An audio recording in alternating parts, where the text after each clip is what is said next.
టీవీ49 news కి స్వాగతం. K Gangavaram మండలంలోని కొందూరు గ్రామంలో ఇలవెలుపులు కుందాలమ్మ, గొల్లాలమ్మ అమ్మవార్ల జాతర ఉత్సవాలు 3 రోజుల పాటు అత్యంత భక్తి శ్రద్ధలతో నిర్వహించబడ్డాయి. ఈ నెల 2వ తేదీ సోమవారం జరిగిన జాతర వేడుకలు వైభవంగా సాగాయి. మంగళవారం అమ్మవార్లను సాంప్రదాయబద్ధంగా సాగనంపగా బుధవారం తీర్థ మహోత్సవం ఘనంగా నిర్వహించారు. జాతర సందర్భంగా గ్రామస్తులు పెద్ద ఎత్తున హాజరై అమ్మవార్లను దర్శించుకున్నారు.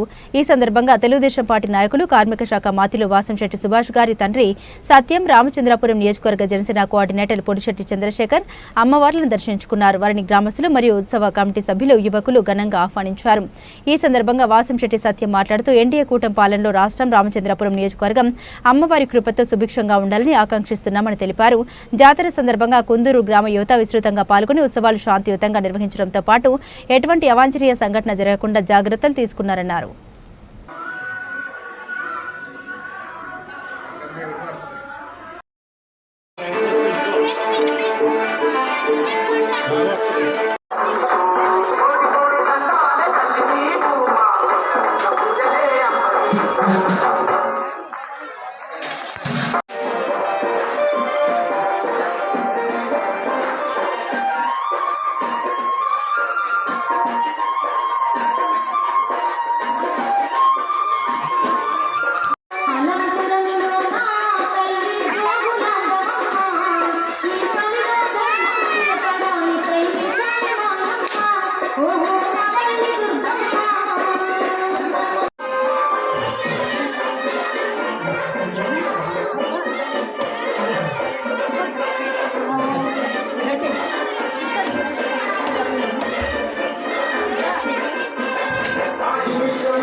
జరుగుతున్న జాతరకి అదే మన తీర్థం సందర్భంగా కుందాలమ్మ, గొల్లలమ్మ అమ్మవారిని దర్శించుకోవడం రావడం జరిగింది. వారిని దర్శించుకుని మా యొక్క నియోజకవర్గంలో ఉన్న ప్రజలందరూ కూడా సుఖ సంతోషాలతో ఉండాలని అందరూ సుఖ సంతోషాలతో ఉండండి, ఏ ఇబ్బందులు లేకుండా ప్రజలందరూ కూడా ఉండాలని, అలాగే మంత్రి గారికి కూడా ఈ ప్రజల యొక్క మాగోగులు మంచిగా చేసేలాగా ఆవిడ ఆశీస్సులు సుభాష్ గారికి కూడా కావాలని, అలాగే నాకు కూడా కావాలని, మా కార్యకర్తలకి మా అందరికీ కూడా అమ్మవార్ల ఆశీస్సులతోటి మేము ఎదరికి ప్రయాణించి ఈ 5 సంవత్సరాల కాలంలో ప్రజోపకారమైన ఏ అవసరం ఉన్నా సరే